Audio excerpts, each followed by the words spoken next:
I've got another one of these slightly tricky vector ratio questions.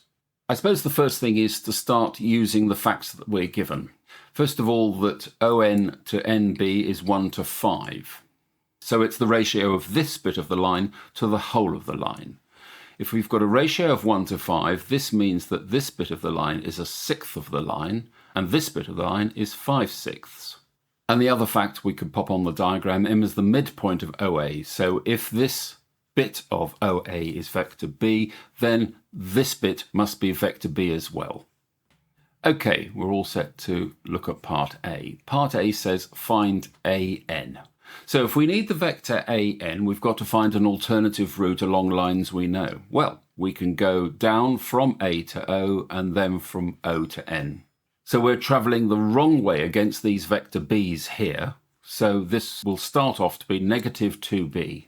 And then we're travelling the right way along ON, so this is plus A. And that, fairly simply, is the answer to the first part of the question. Now let's have a look at the slightly tricky part B. It's usual in these questions that part A will actually be very useful in part B, and it proves to be so here as well. As the vector AP is part of the line AN, it's a proportion of that line. It's just an amount of this vector here. So I can say that AP is a proportion, and I'm going to represent that by a constant K, of our vector AN. Our focus now transfers to the line MPB. It's a straight line again, made up of two portions, NP and PB.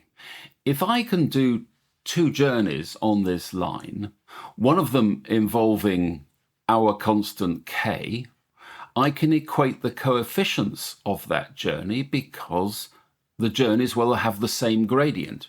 In other words, the same proportion of the vector A to vector B, because after all, vector A and B are controlling the gradient of all of the lines in this diagram.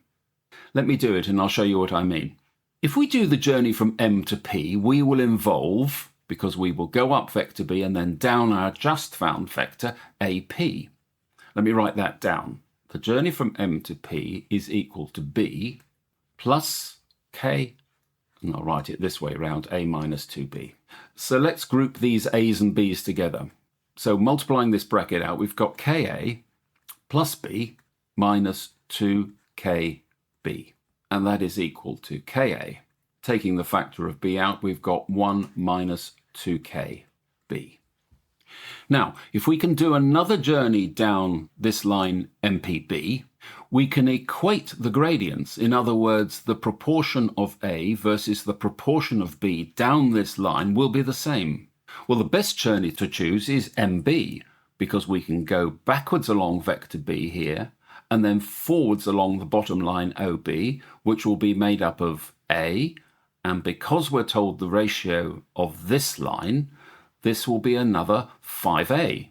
So I can say that MB is equal to negative B plus 6A. Now let me reorder that and write it under here. This is 6A minus B. Now as MP and MB are on the same line, the ratio of the components in this line will equal the ratio of the components in this line. So therefore I can say that K over 1 minus 2K must be equal to 6 over negative 1. We've got an equation involving K, which we must be able to solve. So cross-multiplying, I get negative K is equal to 6 multiplied by 1 minus 2K. Multiplying the bracket out, we get negative K is equal to 6 minus 12K.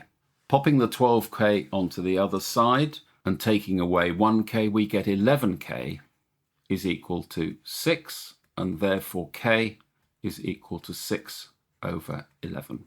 Now, K was always going to be less than 1 because AP is a proportion of AN, and it's a proportion that it will be less than 1. So we now know that this is 6/11ths of the total line, which means that this must be 5/11. They want us to find the ratio of AP to the whole lot. So coming up here, therefore I can say that AP to AN is equal to this bit of the line, 6 to the whole lot, 6 to 11. And that is your answer.